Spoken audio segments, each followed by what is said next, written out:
Hello everybody, welcome back to my channel. My name is Queenie. For those who don't know me, I'm struggling with these last few episodes, man. I'm struggling. The producers clearly have their favorites, and I'm not mad because it happens to the best of us. There have been other seasons where my faves were winning and other people, they had their rough days. These are my rough days. These are my rough days because clearly there is like a pandering to the fans of Meg and Dejan and Helena and whatever, and Connor, even because Megan, who was just on a brand trip like 2 seconds ago, Megan is back. And this feeds it. Sorry, let me get into the review. Sorry. We're reviewing Love Island season 12, episode 44. Before I get into it, please make sure to like this video, subscribe and hit the bell, and leave a comment down below. So we left off with the saved Islanders having to decide who to send home between Angel and Billikis. Even though they were discussing, we knew that the decision was quite easy. It was going to be Billikis going home. It was sad to see her go, but honestly, Cash at the time did say that his kiss with both women didn't actually provide him with much clarity. We know that that's not true. But at the end of the day, Billikis was just not doing it for him, which is fine. It's sad to see Billikis go, but her man wasn't here. Simple as, her man was not here. I'm even annoyed at myself that I once shipped her, not even shipped, but I could see the vision with her and Dejan when she first came. Now that man is just a dirty, stinking cockroach to me. I want him gone. I want him gone now. But anyways, yeah, Billikis, bye girl. Then we have Tony, who says she understands that it wasn't an easy decision for him. And then Cash is like, well, I will say the kiss did make me lean more to you. We knew. You didn't have to say nothing. We knew that. The fact that you would kiss Billikis like on the side, but then have no shame kissing Tony in front of Billikis. Granted, Billikis wasn't watching, but he did do it in front of her. I still don't think that he was being super disrespectful, but I think you're showing your hand. And your hand was always going to be with Tony. Then we have Connor, who is getting in his head about Shakira. He says that he can tell that Shakira still has feelings for Harry. I mean, I would say no, that's not really the case. But as the episode went on, it seems like that is the case. For me, I thought the hang up that Shakira was having was mainly just the hurt that she'd experienced. Finally thinking that you're connecting with somebody and then, getting too deep with somebody who was never going to be super serious about you and then trying to bounce back from that. The point of the matter is she really saw it for her and Harry. I don't know why, but she did. And it blew up in her face, which is sad. Connor wants someone who is ready for him on a silver platter, to be honest with you. And it's a bit weird. It is a bit weird. Granted, Shakira is not giving him the energy that he is looking for, and one could argue that he deserves, but he just wants a girl who's like down for the get down immediately. And I'm sorry, that's just not how it works, especially considering that Connor himself is very emotionally unavailable. And there's further evidence of that at the end of this episode, but for the whole season, mostly, we've seen him just be out here in these streets, just jumping from girl to girl to girl to girl. And even Megan points that out too. So I'm sorry, I'm not going to drop my walls for uncertainty again. Shakira has already done that. No, I wouldn't see her do that again. For me, I personally didn't like the way that it felt as if Connor was kind of dismissing the hurt that Shakira had gone through. It's like he's not understanding. Number one, she's 22. All of this emotional turmoil is definitely going to take a toll on her. It'll take a toll on anybody, of course, but more so when you are so young. On top of that too, he was her friend throughout the hurt that she was experiencing. So number one, he should have known what she was going through and how hard it was for her. But number two, you should know if you then are going to pursue her romantically, there's a lot of unpacking she needs to do, and she probably hasn't taken the time to do that. I really didn't appreciate Connor in this episode. Honestly, I'll be so for real. Helena and Harry are still on a high after becoming exclusive. She's still like, oh my gosh, I didn't know that you would do that. I'm just so shocked. The man teased it before he did it, but okay. Then she's like, oh, you did it in true Harry fashion, making yourself a spectacle. He's very performative. I think they're going to have a similar run to Ronnie and Harriet. I do. But we will see. And the next morning, we see Shakira, who says she's not impressed with Harry making things exclusive with Helena. Shakira, I don't like this for you, girl. I really don't. I really do not. But anyways, she and Harry might actually be meant for each other because she's like, oh well, if I were to put my cards out there, I'm sure that he'd be down for it. I mean, it's probably true, but girl, why do you keep giving this man energy, even in your head? Even if it was just in your head and you weren't saying it out loud, don't let that man take up this much mental real estate. Please. And thank you. Moving on. Meg and Helena talk about doing bits and stuff, and obviously we know that they've been getting a little freaky deaky in the sheets. It looks like Meg and Dijon did have full on sex. Okay, child. Helena says that she will not be having sex in the villa because she needs more room. Girl, to do what? But okay. Dijon and Harry are talking about being at the cusp of saying, I love you. Harry is like, oh, there was almost a moment last night where I almost said it. Just, I can't. Dijon is like, oh yeah, I was gonna. He definitely gives a gonna guy. Absolutely. I was gonna do this. I was gonna do that. That is your future, Meg. But does Meg care? No, she doesn't.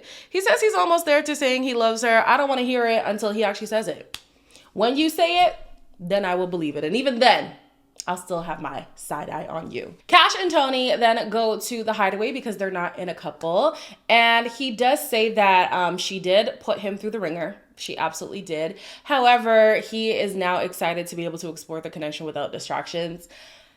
I don't want to root for it, but I do, mainly because I still like Tony as a person. Sometimes she does unsavory things, and it's not even with the whole Cash thing. Even before that, she was doing unsavory things, but for the most part, I do like her, and I love Cash. I love Cash down, so fine, I guess. And then Tony later has a conversation with Shakira, and basically Shakira is like, honestly, it's not there for me and Connor. Like, I'm really, really stuck on my past feelings. She's aware that Harry is not the guy for her. She's absolutely aware of that. But there was something there with Harry that she just doesn't have with Connor. And I think that that's understandable. So then Connor's going around, he's looking for her, and he finds them on the stairs together, Harry and Shakira, right? And they're literally just talking about going to Aldi, like it's really nothing special. But Shakira doesn't acknowledge him, which is a problem. That is a problem, right? And so after the fact, Connor, it looked like he was starting to spiral just a little bit, at least unravel at the least. And so Helena hears that they're talking, and then Helena's like, oh, is she losing her head because he made things exclusive? No, it seems like Shakira was grappling with these feelings for a while. Yeah, like this was going to happen whether or not you guys were exclusive. So basically Connor is like, oh, I don't really like that her head was kind of always with him. And I personally don't have that empathy for Connor, empathy, sympathy, whichever one. I just don't have it for him because he's the same one who said for weeks he was not really feeling the connections that he was in, but isn't he the same guy who was still egging it on? And there's more even to that at the end. And Megan calls him out, and I'm glad that she did, even though I don't like her too much either. But anyways, Helena and Connor are just trying to like dig for information. And Harry and Shakira are not saying too much outside of the fact that Shakira did tell Helena that she just doesn't see it for her and Connor anymore. In the evening, we have Connor and Shakira who end up having a conversation. And she tells him point blank, listen, I do like you. Obviously, my feelings are not strong enough. I'm feeling a lot of pressure. I can't meet you where you're at, so I think it's best for me to be single. Why is Connor going to go and say, oh, I feel like you've been dragging me along? You are the same man who saw her journey in full. Connor's an OG guy. Shakira is an OG girl. He saw her journey in full. He was there for her as a friend. He was advising her, seeing the hurt that she was in. He knew what kind of situation he was getting into. Let's be so for real. I'm so sorry. Connor's not going to be a victim to me. Absolutely not. And then how are you going to say, oh, you're dragging it when you have admitted multiple times to being in couplings with girls who you did not see it for, but you still were being sexual with them? Were you not? Don't start. Oh my gosh. Don't even start. I'm glad that Shakira resorted to just being alone because being with anybody is just not an option for her. It sucks. I wish Oof, do I wish that now? Back then, I did wish that she and Harrison would have tried something just because there clearly was like a little bit of something developing between them. But seeing how Harrison ended up being, hell no.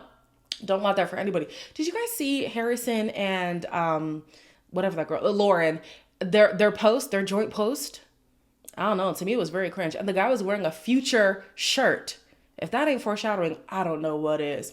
But anyways, Connor gets a text that he and Angel are going to go on a date. Everybody is so excited for them. I'm so annoyed because as soon as he sees Megan, of course, he's over the moon. He's so excited. And Megan, she's a little bit hesitant because she's like, listen, I saw you bounce from girl to girl and I was thinking that you're playing a game. And then I saw you hone in on Shakira and I was thinking, man, if I come back and I have egg on my face, I'm going to look, like a dummy, right? She's still wearing the bracelet that he gave her. He's still wearing the matching bracelet.